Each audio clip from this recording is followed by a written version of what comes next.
చూసిన మీడియా వాళ్ళందరికీ ముందుగా ధన్యవాదాలండి. Electronic media and print media and web media అందరూ లక్ష్మీస్ ఎన్టీఆర్ పబ్లిసిటీలో చాలా ముఖ్య భాగం వహించారండి. 29th మార్చ్ సినిమా రిలీజ్ అయింది. సినిమా రిలీజ్ అయిన అన్ని ఏరియాల్లో మంచి రిపోర్ట్ వచ్చిందండి. యాక్టర్స్గా నేను నారా చంద్రబాబు నాయుడు గారి క్యారెక్టర్ ప్లే చేశాను. చూసిన ప్రతి ఒక్కళ్ళు చాలా బాగా చేసాం అని అప్రిషియేషన్స్ అయితే బాగా వచ్చినాయండి. దానికి చాలా సంతోషంగా ఉందండి. అలాగే నాతో పాటు యాక్ట్ చేసిన ఎన్టీఆర్ గారి క్యారెక్టర్ ప్లే చేసిన విజయ్ కుమార్ గారు అండ్ లక్ష్మీ పార్వతి గారి క్యారెక్టర్ ప్లే చేసిన యజ్ఞా శెట్టి గారు అండ్ బాలకృష్ణ గారి క్యారెక్టర్ ప్లే చేసిన బాలు అండ్ హరికృష్ణ గారి క్యారెక్టర్ ప్లే చేసిన గంగాధర్ గారు అందరూ చాలా బాగా ప్లే చేశారండి. అయితే అంటే ఈ సందర్భంగా ముందుగా నాకు ఈ అవకాశం ఇచ్చిన మా డైరెక్టర్, మా బాస్, ఈ రోజు నుంచి నేను అందరూ బాస్ అని పిలుస్తారండి. నేను ఈ రోజు నుంచి జహాపన అని పిలుద్దామని ఫిక్స్ అయ్యానండి. ఎందుకనంటే ఒక చిన్న కథ, ఈ సందర్భంగా ఒక చిన్న కథ చెప్పాలనుకుంటున్నా. ఒక అబ్బాయి సముద్రంలో ప్రయాణం చేయాలని చెప్పి ఇంటి దగ్గర నుంచి స్టార్ట్ అయ్యాడు. ఇంటి దగ్గర నుంచి స్టార్ట్ అయ్యి చిన్న చిన్న వాహనాలతో అలా సముద్రం వరకు చేరుకున్నాడు. సముద్రం దగ్గర చూస్తున్నాడు, అది చాలా పెద్దది, అంతులేనిది, తీరం తెలియనిది. అలాంటి చోట దొరికిన చిన్న చిన్న షిప్స్, చిన్న చిన్న పడవలు, చిన్న చిన్న బోట్లు, వీటి సహాయంతో ట్రావెల్ చేయడం స్టార్ట్ చేశాడండి. ఆ ట్రావెలింగ్ జరుగుతుంది, కొద్దిగా జరుగుతుంది. మధ్యలో ఆ షిప్పులు వెళ్ళిపోతున్నాయి, మళ్ళీ ఈత కొట్టుకుంటూ మళ్ళీ ముందుకెళ్తూ అలలు తాకిడికి తట్టుకుంటూ ఇంకొద్దిగా పెద్ద పడవ ఎక్కుతూ అలా ముందుకెళ్తున్నారు. ఆ సందర్భంలో ఒక పెద్ద షిప్ ఎంటర్ అయింది. ఆ షిప్లోంచి మరి నా కష్టాన్ని చూసారో ఏం చూసారో నాకు తెలీదు, ఒక ఆయన పైనుంచి రోప్ విసిరి నన్ను పైకి లాగిన తర్వాత నేను ఎక్కి చూస్తే అది కంపెనీ. ఆ కంపెనీని నడిపిస్తుంది ఆర్జీవి గారు. నాకు తాడు వేసి లాగింది అగస్త్య మంజు.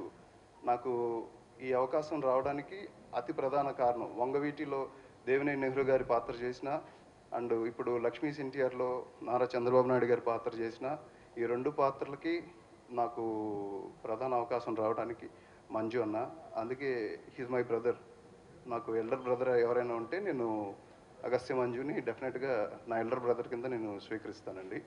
నేను ఆ షిప్ ఎక్కిన తర్వాత చూస్తే అది ఇప్పటికి 30 సంవత్సరాల నుండి అది ట్రావెల్ అవుతూ ఎంతోమంది డైరెక్టర్స్ని, ఎంతోమంది డిఓపిల్ని, ఎంతోమంది రైటర్స్ని, ఎంతోమంది యాక్టర్స్ని అక్కడ తయారు చేయబడుతున్నారు. నేను కూడా ఆ యూనివర్సిటీలో ఎంతో నేర్చుకున్నానండి ఆర్జీవి గారి దగ్గర నుండి. యాక్టింగ్ పాయింట్ ఆఫ్ వ్యూలో కానీ, కెమెరా దగ్గర ఎలా బిహేవ్ చేయాలి అనే విషయంలో కానీ, క్యారెక్టర్ని బయోపిక్స్ చేసేటప్పుడు ఎలా కేర్ తీసుకోవాలి, ఇలాంటి విషయాలు చాలా నేర్చుకున్నానండి. అంత ఫ్రీ స్పేస్ మాకు అక్కడ దొరికిద్దండి. ఇలా ఈ చిత్రంలో నటించినందుకు ఒక యాక్టర్గా మనస్ఫూర్తిగా నేను ఈ క్యారెక్టర్ ప్లే చేసినందుకు చాలా సంతోషంగా ఉందండి. ఈ సభాముఖంగా ఇప్పుడు నేను ఒక చిన్నది చెప్పాలనుకుంటున్నా. శ్రీతేజ్ అను నేను కళామ తల్లి సాక్షిగా, కళామ తల్లి స్థాపించిన కళారంగంలో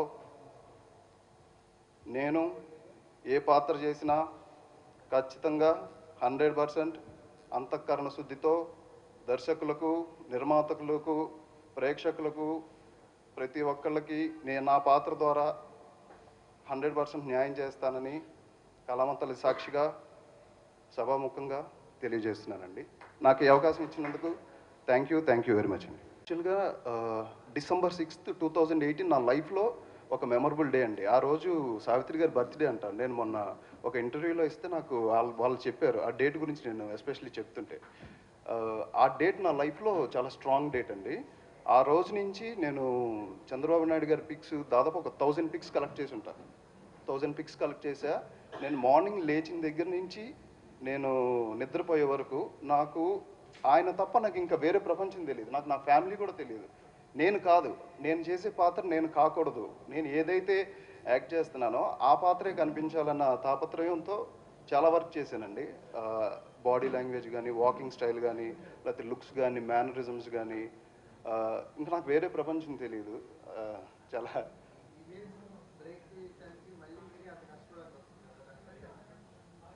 అండి అదే అంటున్నాను ఇప్పుడు. యా యాక్చువల్గా అంటే ఇప్పుడు ఇది నేను చేస్తుంది నాకు ఇంత ఇమేజ్ వస్తుందని నాకు తెలియదు, కానీ 100% నేను ఎఫర్ట్ పెట్టా. ఇప్పుడు ఏదైతే 100% నేను ఎఫర్ట్ పెట్టానో నెక్స్ట్ నా ఫర్దర్ సినిమాల్లో కూడా ఖచ్చితంగా ఆ 100%, అందుకనే మనస్ఫూర్తిగా అంతఃకరణ శుద్ధితో నేను ఖచ్చితంగా నటుడిగా నా వంతు బాధ్యతని ప్రేక్షకుల్ని మెప్పించి మైమరిపించడానికి ఒక వినూత్నమైన క్యారెక్టర్స్తో, ఇంకా మంచి మంచి క్యారెక్టర్స్తో డెఫినెట్గా ఆనందపరుస్తానని నమ్ముతున్నానండి. లేదండి, అసలు కన్ఫ్యూజన్ ఏం లేదు. అంటే యాక్చువల్గా నాకు డిఫరెన్స్ అంటే నేను ఎప్పుడైతే నన్ను December 6 ఇది సెలెక్ట్ చేసుకున్నారు, అది September 4th సెలెక్ట్ చేసుకున్నారు. అది నన్ను September 4th లొకేషన్కి వెళ్ళాను. September 4th నన్ను సెలెక్ట్ చేసుకున్నారు. అది డిఫరెంట్ బాడీ లాంగ్వేజ్, ఇది డిఫరెంట్ బాడీ లాంగ్వేజ్. మీరు అడిగిన క్వశ్చన్ బాగుంది. అయితే అరే అది ఎలా కనెక్ట్ అవుతుందంటే అది హోంవర్క్ అనే అనుకోవాలండి. స్కూల్లో మనకి వెళ్ళినప్పుడు హోంవర్క్ ఇస్తారు కదా, ఈ ఈవినింగ్ వచ్చి ట్యూషన్ పెట్టుకొని ఎలా అయితే హోంవర్క్ చేస్తారో, నేను అలాగే అంటే నేను ఏదైతే క్యారెక్టర్ ప్లే చేస్తానో ఆ క్యారెక్టర్ గురించి ప్రతి విషయాన్ని డీటెయిల్గా తెలుసుకుంటాను. ఎలా మాట్లాడుతున్నారు, ఎలా ఉంది బాడీ లాంగ్వేజ్ అని క్షుణ్ణమైన పరిశీలన ఎక్కువ చేశానండి. ఇంకా పాత్రలోకి పరకాయ ప్రవేశం చేసావని అందరూ అన్నారు. అది నా వర్క్‌ని బట్టి అన్నారు కాబట్టి అది 100% నాకు కూడా చాలా హ్యాపీగా ఉంది. దాన్ని పరకాయ ప్రవేశం అంటారా అనేది అనుభూతి నాకు చాలా బాగా అనిపించింది.